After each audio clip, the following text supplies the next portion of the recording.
Hey, how we doing? Doing our first non-vlog video here, a 2020 NFL post-free agency mock draft. Um, yeah, it's basically just gonna hop right into it, controlling all teams, going through the first round. We're doing no trades, just all the picks as they're set right now. So let's jump into it. First overall, it's a given. Joe Burrow, best QB, best pro most pro-ready QB in the class. It's what the Bengals are looking for. Hopefully, can lead them in the future. So, on to number two. Again, somewhat of a lock. Chase Young. The only other player they could go with is Tua, new coach, get his QB he wants. But Haskins looked pretty good second half of the year last year. So I don't see a reason why they wouldn't go with Chase Young. On to number three, the Lions traded Darius Slay, who is a top 5 corner in football, signed a much worse corner in Desmond Trufant, overpaid him. He's really just not that good, but even with Slay, they would still need a corner. So we're going to go with Jeffrey Okudah out of Ohio State. Great player, very technically sound, good ball skills. He's just going to be a really solid piece for them going into the future and for that defense. Next to the Giants, I see them that they could either go Isaiah Simmons or tackle. Isaiah Simmons would be the do-it-all defensive player, but I think they're going to go O-line to protect Danny Dimes. I'm going to have him go with Mekhi Becton. He's huge, moves really well for his size. Tristan Wirfs is also a solid player, but I'm going to have them go with Mekhi Becton out of Louisville. 5th pick, Miami Dolphins. Kind of a lock. If he's there, Tua, be the quarterback of the future for them. Health is kind of a concern right now with the hip, but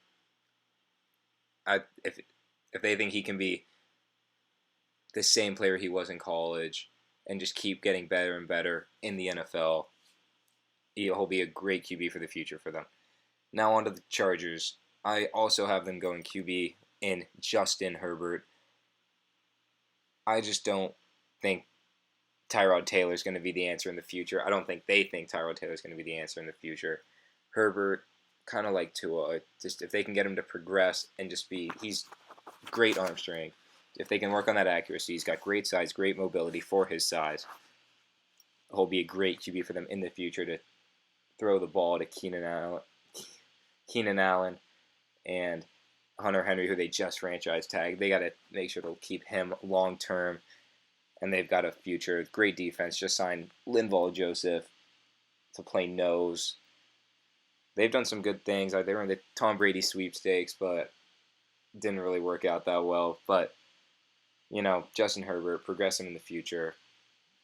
Great pick for them.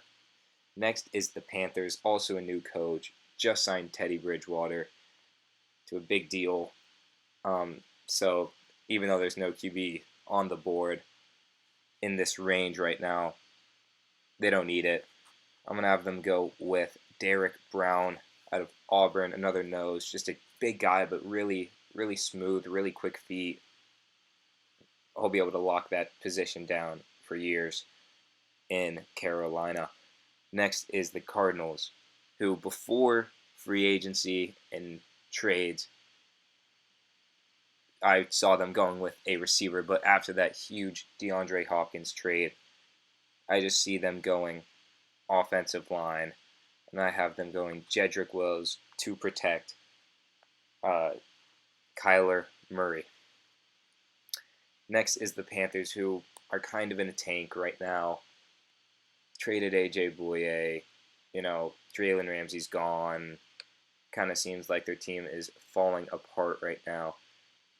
So I have them going with Isaiah Simmons, who can kind of be that rock on defense, can play anywhere. Amazing athlete. They don't necessarily need linebacker with Miles Jack,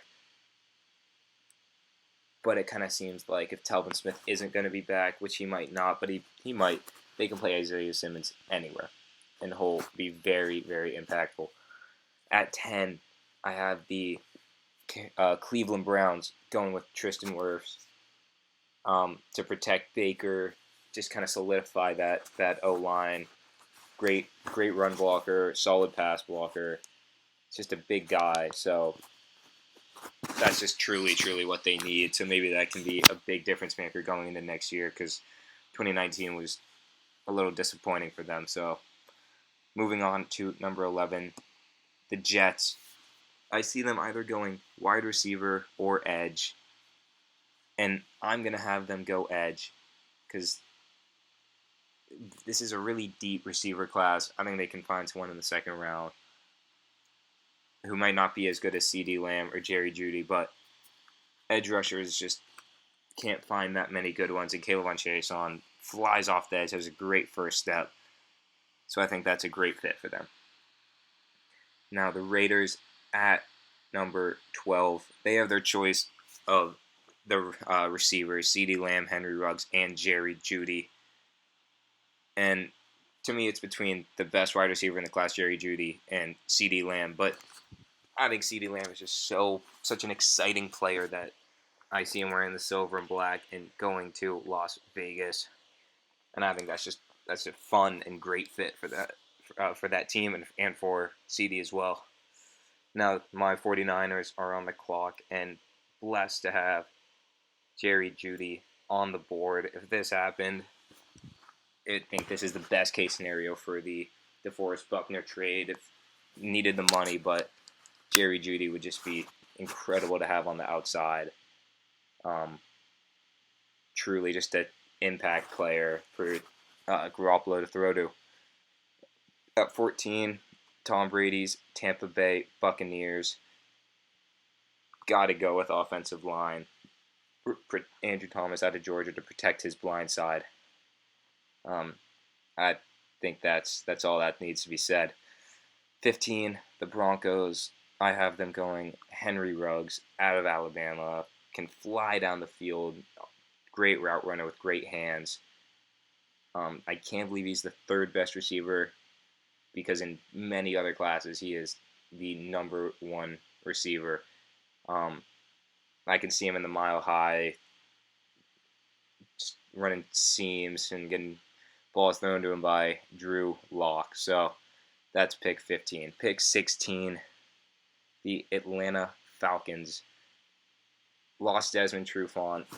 Not a big loss, but they still need corner. Only are like Isaiah Oliver. So I have them going C.J. Henderson out of Florida. Been flying up draft boards. But he's just a great player. Great athleticism, and I think he'll fit there. Pick 17, Dallas Cowboys. A little disappointed they saw C.J. Henderson go off the board, but I don't think they'll be mad with Christian Fulton. Another just solid corner. Can play zone, can play little man. Just the young corners, if they don't get beat deep, they'll be really solid for their teams, especially the Cowboys, who want to make an impact right now and make a run for the Super Bowl. Here with the Dolphins' second first-round pick, they already got Tua, so I have them going with a running back, DeAndre Swift. They signed Jordan Howard, but I think they still want that running back for the future, and I think Swift is just impact player.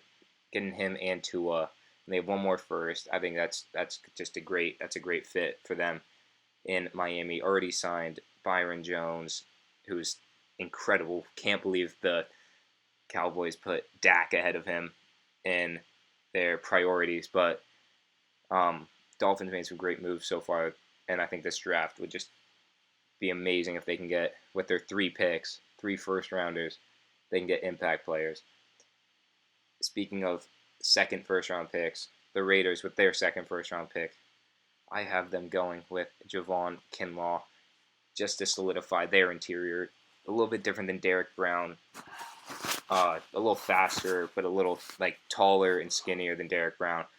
Still just a great player. And he'll just solidify that interior. And the Jags also with their second first-round pick, I have them going with Xavier McKinney to play some safety for them. Maybe come down into the box occasionally. I mean, especially after taking Isaiah Simmons, I think this would be a great defensive draft for them just to really solidify some positions that are just big question marks on a lot of other teams. So at pick 21, I have the Philadelphia Eagles kind of going down the draft board a little bit to take a receiver, which they need desperately. And I don't have them picking Justin Jefferson. I have them picking Laviska Shenault. A little early for him, a little taller, but a little slower. He has good hands, pretty solid athleticism, and other than just pure speed. But receiver isn't just pure speed. So I think this is actually a pretty good fit for Carson Wentz to throw to in the future. At 22, we have the former Buffalo Bills pick that was traded to the Minnesota Vikings for Stephon Diggs. And I have them taking a cornerback. And as tempting as it is to have them pick Trayvon Diggs, I don't think they want another Diggs on their team, even though I think he's the best between Trayvon Diggs and A.J. Terrell. I have them picking A.J. Terrell. Both Mike Zimmer, prototypical Xavier Rhodes corners, big physical, can move and can tackle. But A.J. Terrell is still a great player. And you're at 23 is the Patriots. After losing Brady, they're picking the quarterback of the future, Jordan Love. Best case scenario for Jordan Love right here is to go to a place where he can develop, and no coach will develop a quarterback better than Bill Belichick will. Jordan Love, very high ceiling, almost Patrick Mahomes-esque in just his strong arm, inaccurate out of college, but great mobility, great size, and under the right coach can progress into a superstar. At 24, the New Orleans Saints. I have them taking linebacker out of LSU, keep him in Louisiana, Patrick Queen, who I still can't believe is not higher on most people's boards. Sideline to sideline guy, great tackler, a little undersized at run stuffing, but he can move incredibly well, and that's just kind of what the Saints need right now.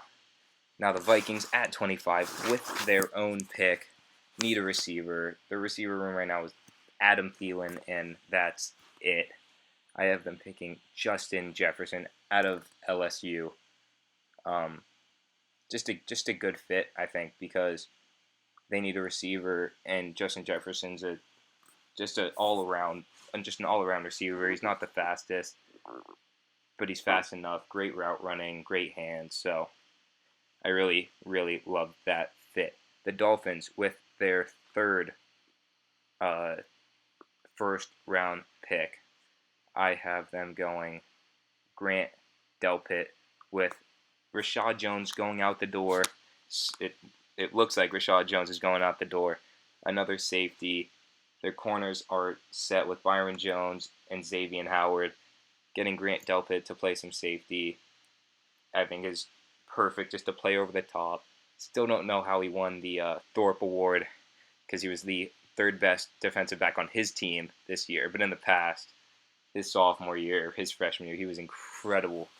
So maybe if they can just channel that, Grant Delpit, and he'll be an amazing NFL player.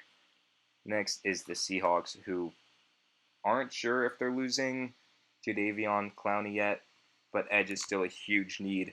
I have them going AJ Epineza, just a ginormous edge rusher. Not the fastest off the edge, but just a pure power rusher. He'll outstrength you every time. So I think that would be big for them, whether they lose Jadeveon Clowney or not. I think it's still a good pick. And one of the more interesting positions of the draft is the Baltimore Ravens. Don't need a running back that much. It's too early for interior offensive line. I think it's too early to reach down the board for a linebacker in Kenneth Murray. So I have them going with a receiver, Denzel Mims, out of Baylor. This guy can absolutely fly, and he's great size. He can get down the field, and he's also a great jump ball guy. Denzel Mims out of Baylor. just a stud, and he'll fit right in that offensive scheme. Next is the Tennessee Titans, who have made some interesting moves this offseason, trading Jeudy Casey, signing Tannehill to a long-term deal, franchise tagging Derrick Henry. So this puts them in an interesting situation where I think they're going to go edge in Yetur Gross-Matos out of Penn State. Just a really solid player, really technically sound. His personal life is a little iffy, but Tennessee has no problem doing that. And when they drafted Jeffrey Simmons last year, and he ended up being incredible. So maybe they can recreate a guy that's slipping down some boards because of his off-the-field problems at Penn State. But now at 30, Green Bay Packers. I originally had them going for a receiver, but I think with Denzel Mims off the board, I don't think they're going to love T. Higgins. So I think they have to look elsewhere. And I have them going Josh Jones to get that O-tackle spot that Brian Bulaga leaving left them. I think you just got to protect Aaron Rodgers, and you got to be able to run the ball with Aaron Jones. And I think they need to secure that tackle spot. And, you can never not have enough young tackles in an aging team. Now, at pick 31, the 49ers back on the clock. And I have them picking Jeff Gladney out of TCU, who is just an absolute stud, best defensive back in the Big 12, maybe the best defensive player in the Big 12 this past year. Does not get a lot of hype. He's going up some draft boards, but still I don't think enough for how good he is. 49ers would be lucky to get this guy at 31. And to finish the first round, to finish this mock draft, the Kansas City Chiefs have their choice. They think they could go running back. They franchise tagged Chris Jones, so they no longer need interior defensive line, and it doesn't seem like they're trading him either. So it'll be interesting to see how that shakes out. They don't really need edge. They could use it, but it's not their biggest need. So you look down the board, Kenneth Murray at linebacker could be interesting. And they don't need receiver. So I think you just go with just the really safe pick. And I think you go running back just to try to get a great running back. And Jonathan Taylor is that guy. Absolute stud. And the Combine really showed why he was just an incredible player in college. And between him and J.K. Dobbins, I think Jonathan Taylor is just not by far, but absolutely the best, the second best running back in the class after DeAndre Swift. So that is my 2020 first round mock draft. Hop in the comments if you have any disagreements. I'd love to chat with some of you guys about some of my decisions. Let me know what you think. So see you later.